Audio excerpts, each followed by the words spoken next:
સુરત લાલપોર જેલમાં માથાભારે કેદીઓને સુરતની બહારની અન્ય જેલમાં ખસેડવા માટે કોર્ટમાં અરજી કરવામાં આવી છે। ગેંગવોર અને ગુનાખોરીને ડામવા માટે લાજપોર જેલના પ્રશાસન દ્વારા લેવાયેલો તપાસ દરમિયાન જે જેલમાં રહેલા આરોપી રાહુલ મંડલ અને એની ગેંગના સભ્યોને પણ સંડોવણી દેખાઈ આવી। ત્યારબાદ જેલ ઓથોરિટી મારફતે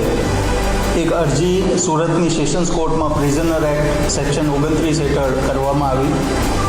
અને એ અરજીનું મુખ્ય કારણ એ છે કે સુરત મુકામે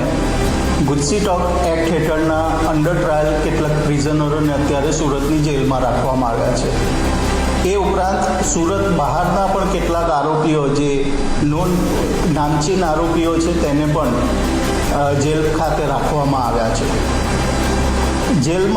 જેલનો હેતુ સુધારણા માટેનો હેતુ છે અને જેલની ડિસિપ્લિન મેન્ટેન કરવી દરેક કેદીઓએ ફરજિયાત છે। આ જે રાહુલ મંડલ ગેંગના સભ્યો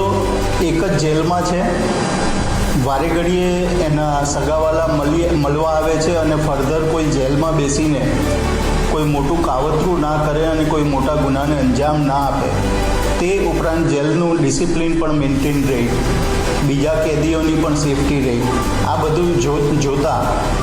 જેલ ઓથોરિટીને એક જરૂરિયાત લાગી કે રાહુલ મંડળ અને એની સાથેના બીજા 7 સભ્યો એટલે કુલ 8 સભ્યોને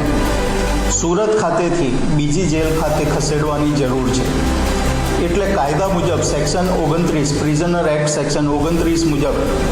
સુરતની સેશન્સ કોર્ટમાં ગુજસી ટોકની જે સ્પેશિયલ કોર્ટ છે, કારણ કે આ આરોપીઓ ગુજસી ટોક એક્ટ હેઠળના આરોપીઓ છે, સ્પેશિયલ કોર્ટ શ્રી રાહુલ ત્રિવેદી સાહેબની કોર્ટ છે, એ કોર્ટમાં જેલ ટ્રાન્સફર કરવાની એક અરજી આપી અને કોર્ટ તરફથી મંજૂરી માંગવામાં આવી કે સાહેબ અમને આ કારણોસર જેલના કેદીઓને સુરતથી બીજી જેલમાં ખસેડવાને માટેની પરવાનગી આપવા। હવે આ કેસની સુનાવણી 25મી તારીખે રાખવામાં આવી છે।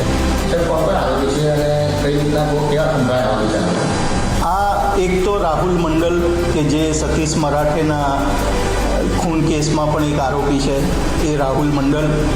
એ ઉપરાંત સાગર કોળી વગેરે